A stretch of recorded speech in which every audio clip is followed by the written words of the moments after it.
Շնորհակալություն, ես հարցի երկրորդ մասից սկսեմ, այսպես չի, որ Հայաստանը առաջի անգամ է ապրում այսպիսի վիճակը, այսինքն երբ որ մենք ունենում ենք բավականին շատ անհայտ կորածների, որոնց անգամ մենք թիվը չգիտենք, դա ինքնին արդեն այսպես ասած լրեցյալ եւ պասիվության արդյունք, որպես արդյունք հանցագործություն է,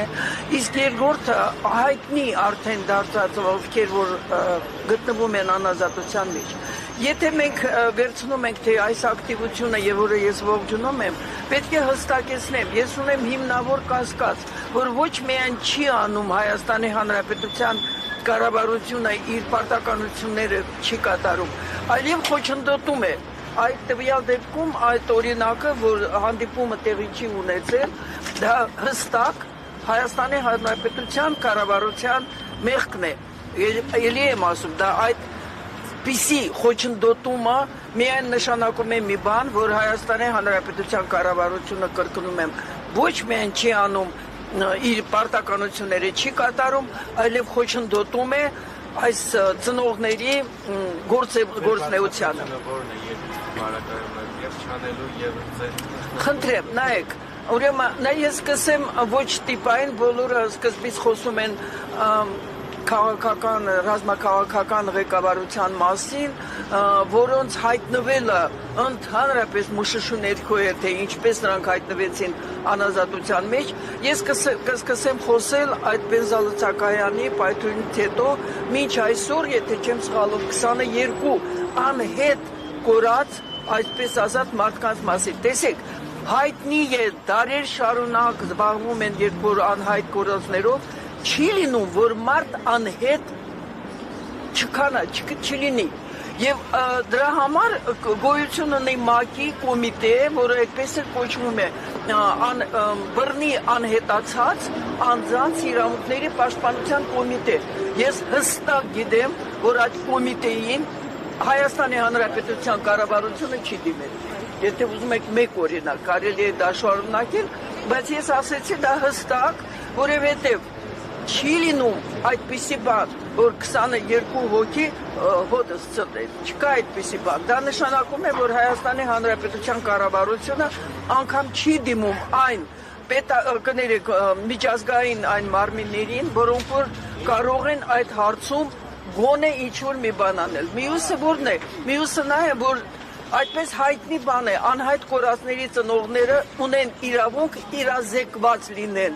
այն ամենի մասին, ինչ որ արվում է, խոսքը չի գնում գախնի ինչ որ օհակներով աշխատանքի, եւ դա տեղի է ունեցել Հայաստանում տարիներ շարունակ գործում էր այդպիսի մարմին, դա այսօր էլ նա գոյություն ունի, ժամանակին դա եղել էր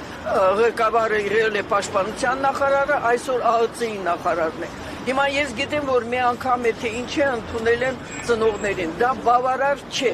Երկրորդը, դա մենք խնդիր ունենք ինքներս մեզ հետ։ Հայաստանի Հանրապետությունում կարծես թե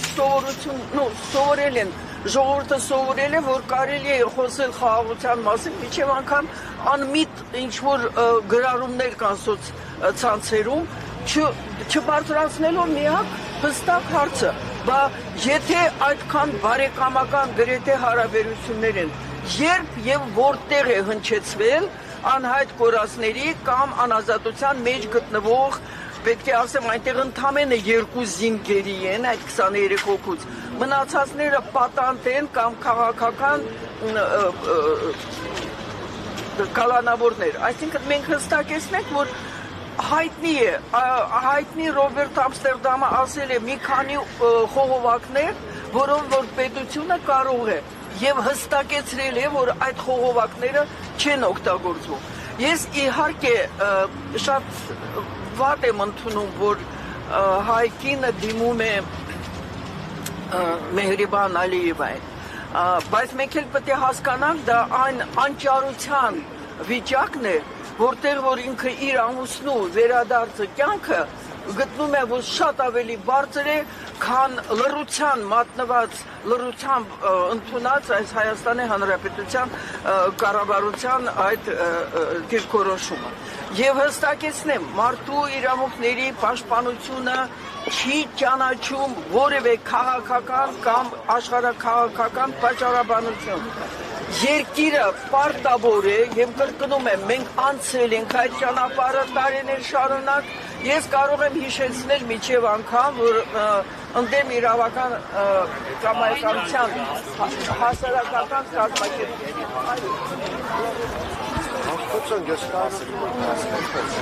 Ես հոբեցա, դուք ասում եք